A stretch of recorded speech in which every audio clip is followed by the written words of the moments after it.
Você sabia que o setor de bancos corresponde a 17% do índice da nossa Bolsa Brasileira, o Ibovespa? Sendo assim, os bancos são o setor mais representativo da nossa Bolsa. Mas e aí, depois de toda essa desvalorização do pós-crise, ainda é uma boa oportunidade investir nos bancos? E é isso que nós vamos descobrir nesse vídeo.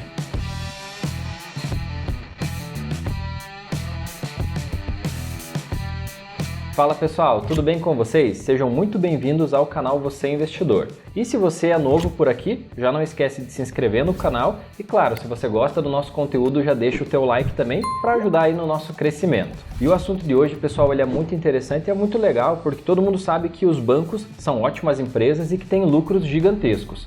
Porém, depois da crise, muitas pessoas estão aí assustadas com essa desvalorização e estão na dúvida, né? Será que comprar bancos agora é uma oportunidade ou é um risco? E até complementando o assunto desse vídeo, aqui embaixo na descrição vocês vão encontrar um link de um relatório que a Levante fez a respeito dos bancos no pós-crise. Para saber, né, nesse relatório eles dão aí toda a opinião deles, embasam inclusive com cálculos, mostrando aí se realmente os bancos agora é um risco, você tem que ficar longe dos bancos, ou é uma oportunidade que você pode aproveitar e comprar essas empresas por um preço mais barato. E o brasileiro, pessoal, com certeza conhece muito bem os bancos, né? Todo mundo aí tem uma conta em um banco tradicional, às vezes paga uma tarifa, se você tem um cartão de crédito, você pode pagar alguma anuidade, se as pessoas fizerem empréstimos, lógico que elas vão pagar uma taxa de juro, ou seja, todo mundo conhece os produtos e serviços dos bancos, todo mundo conhece os bancos sendo cliente dele. Poucas pessoas têm a noção que você pode ser sócio do banco e receber parte da lucratividade desses bancos. Então é isso que nós vamos falar nesse vídeo, mostrando os dois lados, mostrando o risco que você tem de ser cliente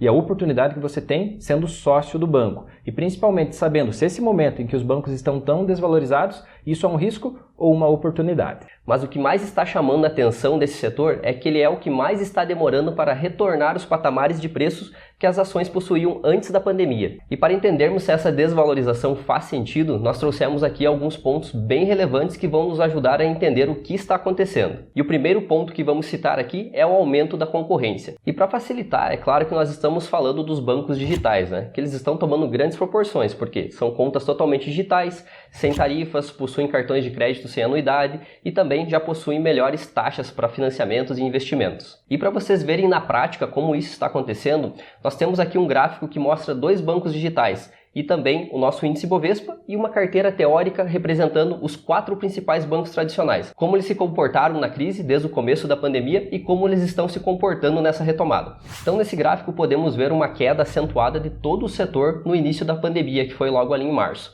E durante março, abril, maio, né, todos os bancos, todo o setor bancário ele ficou em baixa. Só que podemos ver que agora, nessa retomada, os bancos digitais, eles literalmente explodiram na frente, né? Então aqui nós temos um exemplo do banco digital, o Banco Inter, e também do banco BTG Pactual, que são dois bancos totalmente digitais. Veja que eles já até ultrapassaram os patamares que eles tinham do preço das ações do começo da pandemia. Logo abaixo, na linha preta, é o índice Bovespa. Então pode ver que esses dois bancos digitais já superaram a valorização do índice Bovespa. E mais abaixo, nessa linha lilás, meio roxa ali, é a carteira teórica dos 4 principais bancos do Brasil, as 4 maiores instituições de bancos tradicionais. Veja que elas ainda não conseguiram retomar os patamares de preços das ações que tinham antes da pandemia e ainda continuam nessa desvalorização acentuada aí. E outro ponto bem interessante aqui que nós podemos observar é o número de agências físicas que estão sendo fechadas. Assim nós podemos ter uma noção da proporção que o digital está tomando. Então nos últimos 3 anos aqui, de 2017 até agora, em 2020, nós tivemos uma média de 10% dos grandes bancos fechando agências físicas. Então teve banco que de 5.000 agências reduziu para 4.600, teve banco de 4.900 agências reduziu para 4.200. Então tivemos uma média aí de 400 a 500 agências físicas fechadas por cada grande instituição. E o segundo ponto que nós temos que prestar atenção é no risco regulatório e no risco político em relação aos bancos tradicionais. Como todo mundo sabe, os bancos são as instituições que no Brasil mais lucram, né? São bilhões de reais todos os anos. E isso chama atenção. Afinal, o governo, quando pensa em aumentar tributos, ele pensa em tributar quem ganha mais. Então, automaticamente assim, os bancos estão no topo da lista aí dos políticos que eles têm interesse de criar novas regras, novas leis e aumentar a tributação em relação aos bancos. Sendo assim, após a pandemia, alguns políticos estão colocando algumas propostas que estão circulando no Congresso que aumentam o valor de contribuição social sobre o lucro líquido dos bancos tradicionais. Ou seja, literalmente eles estão vendo que os bancos estão lucrando bilhões e eles querem uma fatia disso para aumentar a arrecadação do governo. E como todo mundo sabe, no lockdown que nós tivemos aí na crise de março, os bancos chamaram a atenção porque eles não diminuíram a taxa de juros, ou seja, eles continuaram cobrando aquela alta taxa, até aqueles juros exorbitantes que todo mundo conhece. Isso também fez com que alguns políticos abrissem os olhos e colocassem em votação algumas propostas para colocar um teto de taxa que os bancos poderiam cobrar. Se isso acontecer, os bancos vão diminuir sua lucratividade, afinal eles não vão poder cobrar essas taxas exorbitantes, quase ilimitadas, que alguns produtos eles cobram, e se eles tiverem um teto, eles vão ter que respeitar isso, e isso vai ser muito bom para quem empresta dinheiro do banco, afinal essa pessoa vai pagar menos juro, mas isso é muito ruim para o banco porque ele não vai ter a mesma margem no mesmo produto. Com a pandemia da Covid-19, os bancos literalmente ligaram um alerta sobre o risco de inadimplência que poderia aumentar esses números e muito durante essa crise aí. Sendo assim, ao longo do segundo trimestre, os 4 principais bancos destinaram cerca de 25 bilhões de reais para a conta de provisão de devedores duvidosos, ou seja, o PDD. O que chama atenção é que isso é um aumento de 75% comparado com o mesmo período de 2019. E vocês podem até estar acompanhando isso por esse gráfico que está aparecendo na tela. Então veja que no mesmo período, em 2019, essa provisão para devedores duvidosos era de 14 bilhões.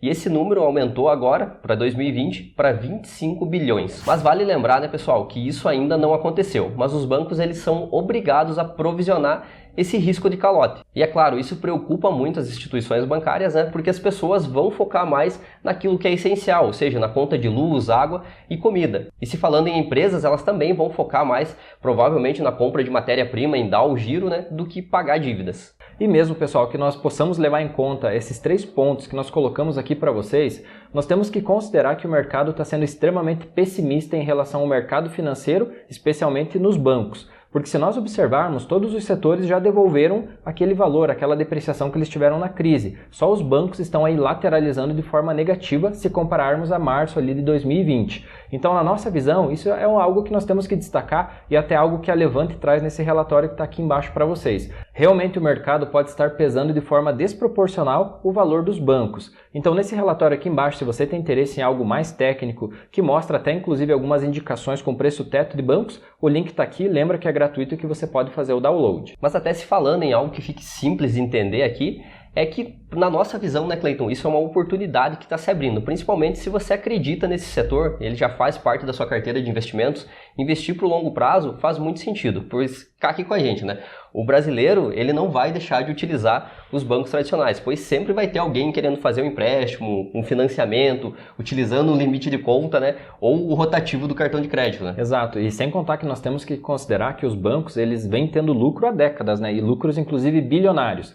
Então eles têm toda a capacidade, né, de, por exemplo, ir e comprar um concorrente novo, uma fintech aí que está surgindo, que é o que vem acontecendo, né? Se nós observarmos, o Itaú comprou 49% da XP, o Santander comprou 60% da Toro, o Bradesco interessado em comprar o C6 Bank. Então, ou seja, os bancos eles vão continuar explorando isso que eles são muito bons, né, que é a parte física, presencial, mas eles têm dinheiro sim para comprar aí possíveis concorrentes no digital e ter um pezinho em cada mercado ganhando dos dois lados, né, Eduardo? Exato, além de poderem se tornar 100% digitais se eles quiserem, Exato. Pode acontecer isso, que já está acontecendo, que você acabou de citar, né? Eles terem uma fatia de cada lugar para continuarem a sua lucratividade. Então, pessoal, no vídeo de hoje foi isso. Espero que vocês tenham achado um conteúdo bem interessante. Não esquece de deixar o like, se inscrever no canal e ativar as notificações para ser avisado sempre que um vídeo novo aparecer aqui no canal. E nos vemos no próximo vídeo. Até a próxima!